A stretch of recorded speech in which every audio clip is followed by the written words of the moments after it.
KSEB Pensioners Association Kannur Division സമ്മേളനം കണ്ണൂർ ശിക്ഷക് സദനിൽ നടന്നു. സംസ്ഥാന സെക്രട്ടറി കെ അശോകൻ സമ്മേളനം ഉദ്ഘാടനം ചെയ്തു. ഉദ്ഘാടന ചടങ്ങിൽ ഡിവിഷൻ പ്രസിഡന്റ് ഇ.പി. രവീന്ദ്രൻ അധ്യക്ഷത വഹിച്ചു. KSEB പെൻഷൻകാർക്ക് ആരോഗ്യ ഇൻഷുറൻസ് നടപ്പിലാക്കണമെന്നും DA കുടിശ്ശിക അനുവദിക്കണമെന്നും സമ്മേളനം ആവശ്യപ്പെട്ടു.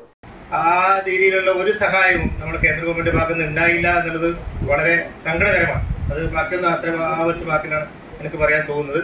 തീർച്ചയായും നമുക്കൊന്നും കിട്ടാതിരുന്നിട്ടും നമ്മൾ അവിടെയുള്ള ആൾക്കാരെ ചേർത്ത് പിടിക്കുക എന്നുള്ളതിന്റെ ഭാഗമായി നമുക്ക് ചെയ്യാൻ കഴിയുന്ന രീതിയിൽ നമ്മൾ 3 കോടി രൂപയുടെ അടുത്ത് ഇതിൽക്കും വരാൻ നമ്മൾ കൊടുത്തിട്ടുണ്ട് എന്നുള്ള കാര്യം ഇതോടനുബന്ധിച്ച് പറയാൻ വിചാരിക്കുകയാണ്.